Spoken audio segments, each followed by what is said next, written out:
UB.net presents Poker2Nite. Coming up, Theo Jorgensen wins the WPT Grand Prix de Paris. Heading to Vegas for the 2010 World Series of Poker, we've got the top 5 things to do when you're not grinding at the tables. The Amazing Race's Maria Ho joins us in studio to talk about the Year of the Woman and goes on the clock. Will she break Trishelle Canatella's record and claim the most prestigious prize in all of poker? And Dana Workman dishes the latest poker buzz on P2N Online. All coming up on Poker2Nite. Thank you for joining us on our final Poker2Nite episode of the season. I'm Scott Huff. As always, I'm joined by Joe Sebok. Maria Ho coming up a little bit later on in the show, but right now, waiting backstage to find out whether or not she will take home all of the glory. And on the clock, it is Trishelle Canatella. It's happening. It's happening. It's getting real in here, if I might say so myself. I feel like Maria may come from behind and snag this thing at the last second. I really hope not. We've been teasing it quite a bit that Trishelle's going to take this thing down. Well, Dana Workman is here to tell us what's coming up a little bit later on in the show in P2N Online. What's up, Dana? Thanks, Huff. Lots of good stuff to cover in P2N Online this week, including a very revealing video from Jennifer Harmon on why she deserves your vote for the WSOP Tournament of Champions. You don't want to miss it. The World Poker Tour visited France last week, where it held the Grand Prix de Paris main event. An impressive field of 247 players entered, creating a first-place prize of €633,902, or more than $804,000. World Series of Poker Europe bracelet winner Theo Jorgensen had a huge chip lead heading into the final table, and this Dane used his big stack aggressively to take down the title. Antoine Amoret of France finished second, collecting over €328,000, or more than $417,000. World Poker Tour Online hostess Jackie Williams spoke with Jorgensen after his win. Theo, congratulations. Thank you, thank you. You've just won your first WPT title and €633,000. How are you going to celebrate is what I want to know. Right now I'm drinking champagne faster than anyone here in the room. That's how I'm celebrating right now, but it just feels fantastic. Oh, I bet it does.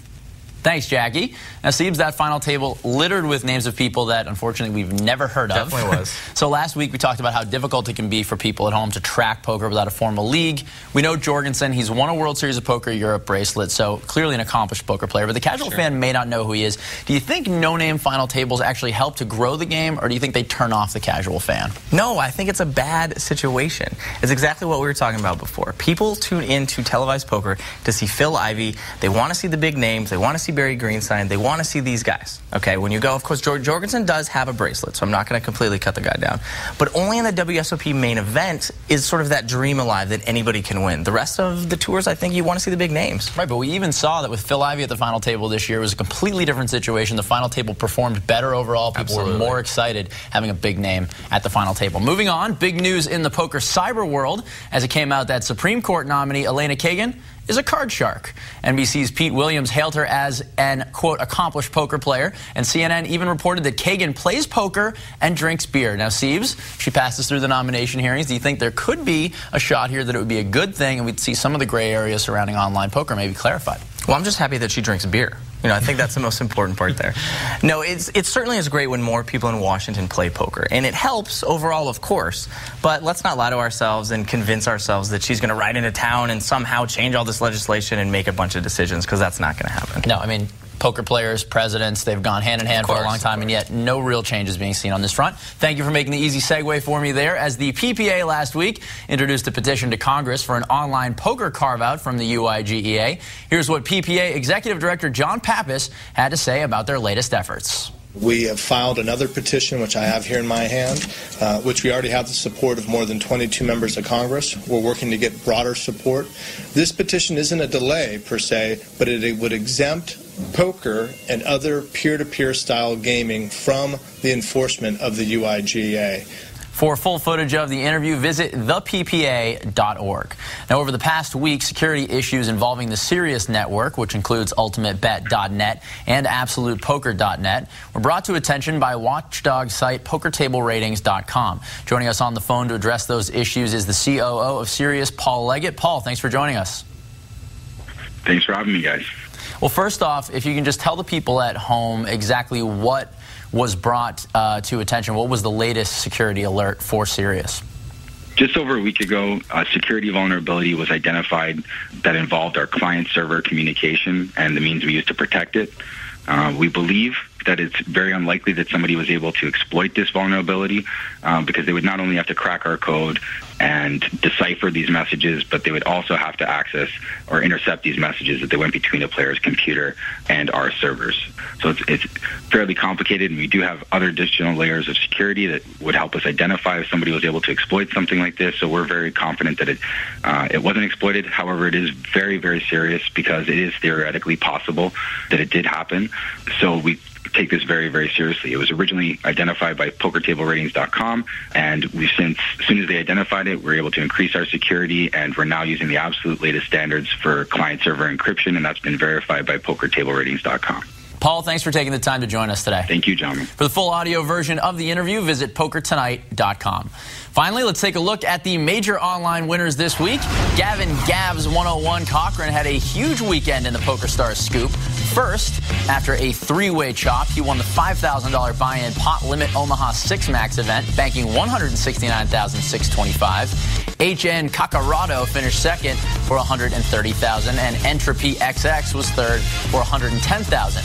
Scott Seaver continued his impressive online and live run this year by finishing seventh for over $23,000. Additionally, Gavin finished fifth in the $500 buy-in scoop pot limit Omaha 6 Max event, the event that was taken down by Curbinator for over $68,000. Mike Sir Watson came in second for $50,310. In the full tilt 750K guarantee, it was Marshall 1121 who bested a field of 3,497 to capture a first place prize of over $132,000. Samson 724 finished second for $80,250. And the UB 200K guarantee Ender 55 outlasted a field of 903 to capture almost $45,000. When we come back, we break down some numbers in our final World Series of Poker preview. We reveal the top 5 things to do when you're not at the tables, and Dana Workman dishes the latest gossip and buzz on P2N Online. Stay tuned.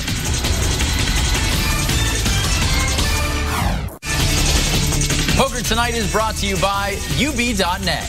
Raise, stack, own.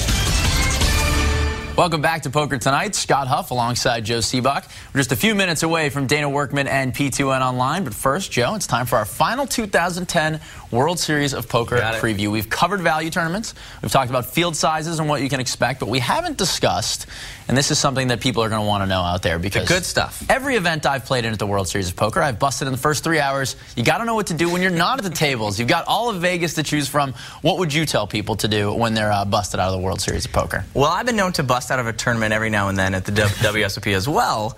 So the past couple years, I've really gotten a good handle on how to kill some time. Here are 5 things that I would recommend doing when you're not playing at the WSOP. First off, rehab at the Hard Rock. This legendary party takes place every Sunday during the summer. While they had a reality show based at Rehab on cable last year, it's still a kind of a see it to believe it event. While the debauchery that goes on may not be your cup of tea, which if you're using the word cup of tea, it's definitely not. Probably have a good point. Even if you're not participating in the Bacchanalia, it's good people watching. If you can afford to sport for a cabana, it's highly recommended. Now, my second spot is a little more chill, Lake Mead. It's a totally unique setting, just 45 minutes away from the Strip. Water, outdoors, bikinis, you really can't go wrong. Plus, you'll get to scream, "I'm on a boat!" all day. Now, my third spot is if you're more into the club scene. For that, I recommend Pure Nightclub at Caesars Palace. It's been one of Las Vegas's most popular spots for a long time, outlasting many of its competitors. Just be warned, though, if you're an average-looking dude without any hot girls on your arm, buy a VIP pass or prepare to stand in line for a long time. For number 4, you've got to see a show, right? I'll go with quality plus value here. So if you want to relive one of the finer moments from the movie Knocked Up, then check out Mystere at Treasure Island. And finally, number 5. You can't really make a list like this without including at least one strip club, right? So gentlemen, go to Sapphire. At 71,000 feet, it's the world's largest strip club. It's got skyboxes, a restaurant, 4 bars. It's pretty much an adult fantasy land. Just make sure you bring lots of cash, obviously. Great stuff, Siebes. Now it's time for Dana Workman and P2N Online. P2N Online is brought to you by Poker Pro Magazine, your best bet. Thanks, Scott. As always, P2N Online covers what's trending hot in poker each week. Jennifer Harmon took campaigning for votes in the WSOP Tournament of Champions to a whole new level when she released this video. Jen's a wife. Jen's a mom.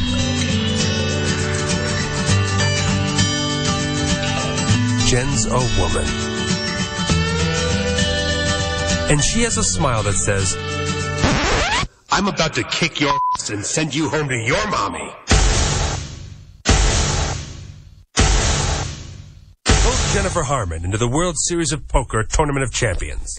Wow, she's just really putting it out there, isn't she? You know, usually when somebody tells Jen she's got a big rack, they're referring to her chips. Who knew? Even Genocide saw that, and she was like, damn.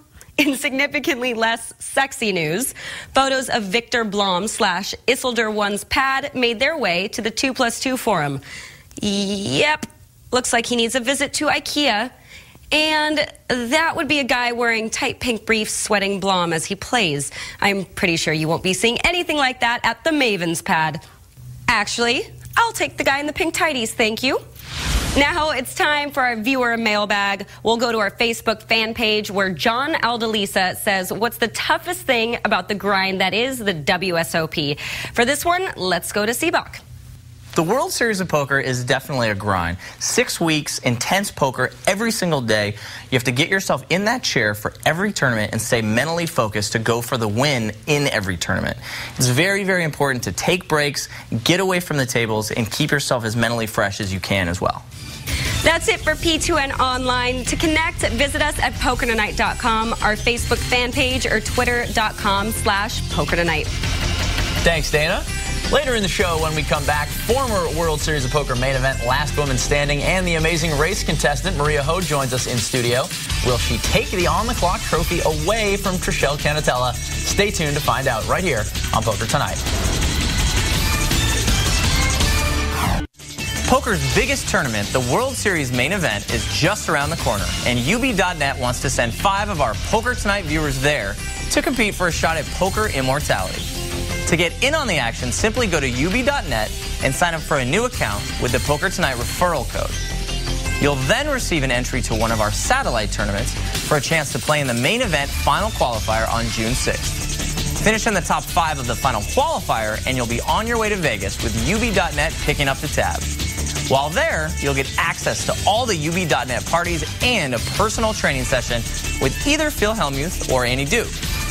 So head over to Poker2Nite.com now for all the details, and hopefully I'll be seeing you at the main event this summer. Welcome back to Poker2Nite. We're now joined in studio by the 2007 World Series of Poker main event last woman standing and the amazing race contestant Maria Ho. Maria, thanks for being here. Thanks for having me, guys. Of course. From the Emmy Award-winning Amazing Race to the set of Poker2Nite. How does that feel?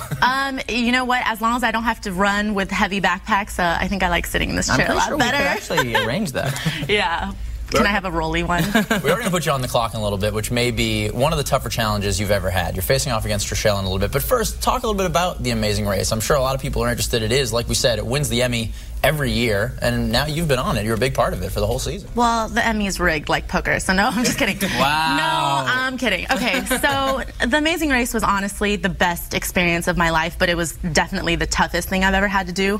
I mean, I'm not a very physical person by nature, and I definitely, you know, I'm no athlete here, but let's not lie. But, you know, honestly, it feels so great to be able to challenge yourself and to push yourself to the limits every day, because it's just one of those things where you can sit at home and watch it on TV and think, oh, I could do that, but it's a total different thing to go in there and you know, not knowing what to expect and to be able to rise to those challenges, because at least I can say, you know what, next time if I ever had to do something really crazy off the wall that I don't think I'm capable of, I know that I'm capable of that now. It's major network television, the show. I mean, it's a huge deal. Was it at all tough seeing people's reaction to you and Tiffany as a team? I mean, were people kind of hard on you guys, or did you have a lot of fans? Was it more positive or more negative? negative from the experience as far as fandom goes?